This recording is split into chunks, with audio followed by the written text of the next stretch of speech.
Hello, everybody. This is at Stone Monk Gamer with a video response to Vince Venturella's Attracting New Blood. Now, I'm going to fit this into two parts. One is kind of the very active or micro and passive macro. Um, I don't care if the categories are accurate or not. That's how I'm framing it. So let's start with the micro. And I think when we think about attracting new blood, and I think Vince even said so, focusing on in your place, in your location, where you're at, your local game store, etc. Um, I think one of the first things that I've really enjoyed is playing intro games with people and being kind of figuring out how to play first games. Like if somebody's coming in, they don't have anything to do. How do you play a game that makes them feel it doesn't make them feel rushed or like they have to know the rules or that getting something wrong is bad or that you can't tell them how to show them how to do it better. And so often what I'm doing, especially in an intro game, is really not worry about the rules, not be too much of a rules lawyer. Certainly explain and express what phase somebody is in. And specifically, I play Age of Sigmar, so explain what phase you're in, what you can do in that phase.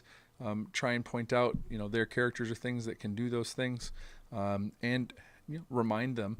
But if they get something wrong, or if they, forgot to do something, let them do takesies, backsies, or whatever. Like, not be too fussed about getting the rules right, because the most important thing for bridging that gap between them playing their first game and playing their second game is having fun and having a good time. Now, the thing is, though, most of us probably aren't going out of our ways to find those new games, and so sometimes those games have to find us. Where maybe you are really good at bringing your friends into the hobby. My friends are already in the hobby, and the people that kind of like my wife's friends or play dates or whatever with kids or other soccer parents or whatever, there's really not enough time for me to fit them into my schedule and make them a part of my time. So usually what I'm trying to do is I have that set time either at a store or maybe randomly someone online sets up a game with me or whatever, but I'm usually, I think what the better play is go and find the place where people are going to be drawn to. Maybe there's a different kind of lightning rod, either a local game store or a personality or some place where people are kind of coming and getting to know it and be there to be a part of introducing the games. Um, that's been something that in the past it's been really something I've been really able to do. Either it's Monday nights over at one local game store, Thursday nights at another one, and if I can make it, I'll go there and I'll make that happen. I would say one thing I do is I try and keep my friends that are playing AOS playing more of it. So every week I'm trying to contribute to getting more games in, so that they're really excited about it and can share it and that sort of thing. So I think getting those who are in it to be playing it more is a great way to kind of force multiply, because then they maybe get more interested in getting other people playing it. And I think locally, again, one of the last things is run an event. Create a moment in time that is a beacon or a lightning rod for players and get them in, and run an event, in this case for this theme, that's specifically about learning the game. When Age of Sigmar first came out, one of our local kind of community drivers put on a game at our local game store that just let everybody played one model, and they could learn how to do it and whatever. And so there was just learn the rules, walk through the phases, etc. When in hopefully next year at Wapaka, we're going to be running a just evening one game multiplayer that we could run multiple times, kind of filter in 5 people, 10 people, get them playing it, play it for an hour, get another group of people in, etc. As a way, because we got people from all different game systems that are going to be playing there, so it could be a great way to introduce it. So running events, being at events, being at your weekly or your monthly club night, and then learning to be really good at playing the intro game, that first game. I guess the other thing I would say is at tournaments, it's really good to be competitive. And there in a lot of tournaments for Age of Sigmar, there's this award for best sports, and there's a couple of guys locally that always win that because they're always focused on just a good time and not making you stress out about the game.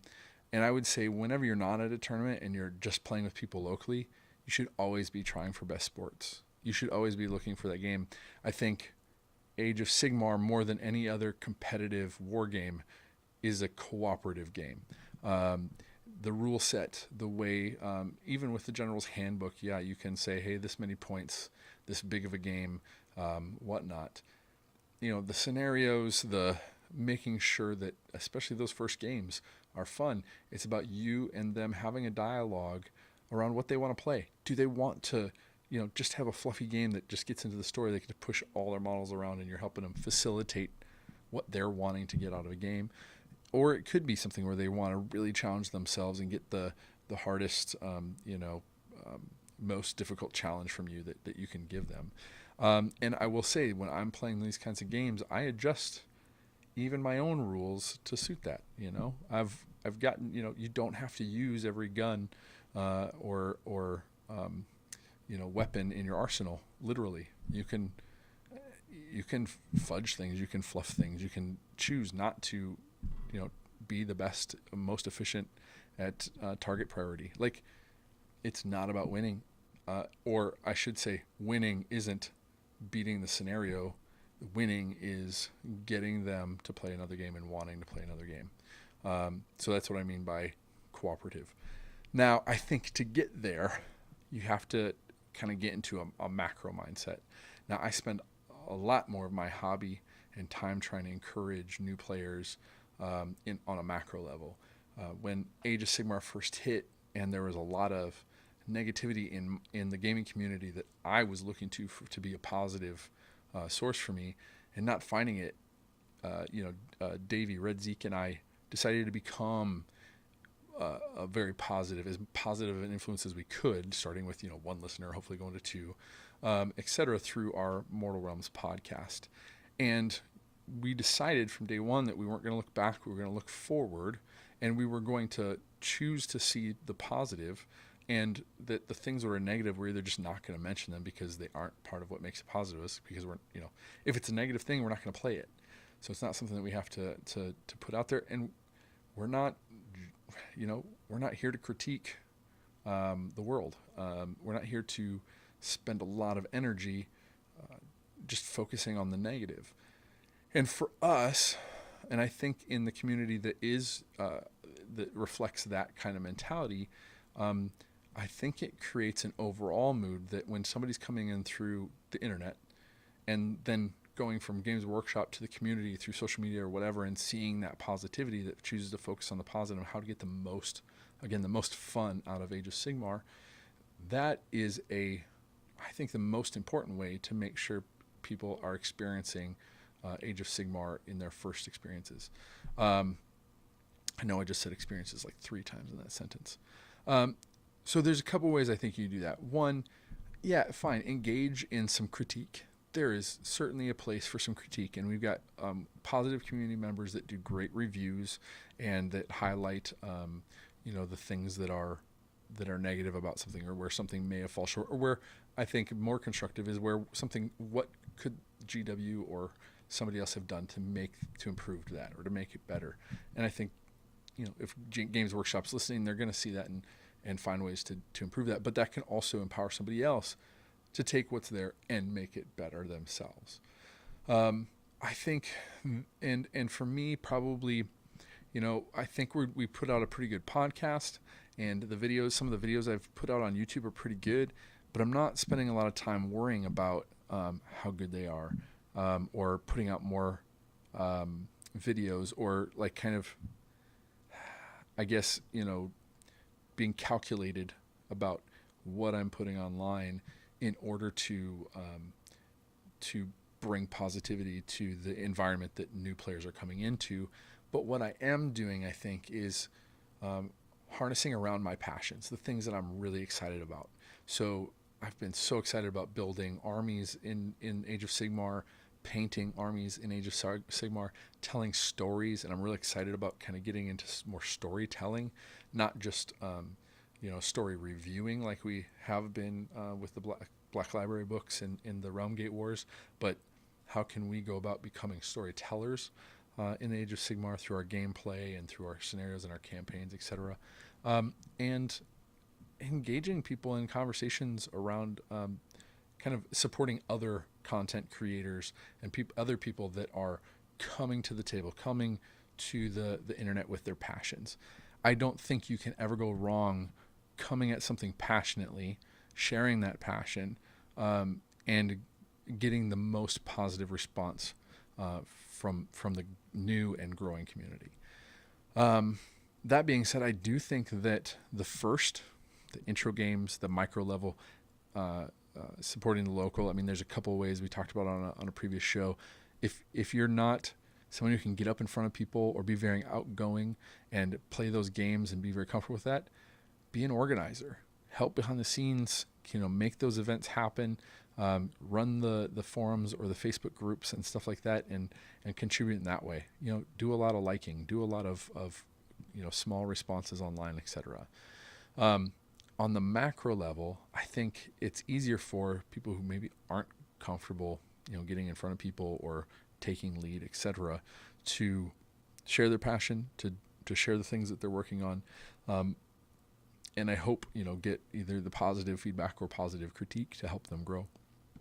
And I think either of those things are either ways people are contributing or just feeding the community and the creativity and stuff are all the best ways to grow any group. And I think Age of Sigmar, more than I've experienced any other game, I think has the freedom for all of these things at all levels, from the micro playing games, getting people into it, introducing them. It's easier than ever to introduce somebody to this game. And then on the macro level, bringing your passions to it, whether they be hobby, whether they be tactical and number crunching. Those passions are going to engage the passions of other people who are also into number crunching and being tactical. So, yeah, when it comes to being active in micro, play the games, get involved, organize, be a beacon in your community. And I think following through from the macro, bringing your passions, bringing the things you're excited about, and then, to the macro, sharing that online, being a part of the communities, the YouTube communities, the TGA.community forum, Twitter, Instagram, wherever else people are at right now, Facebook, finding a place and being a part of it and contribute positively.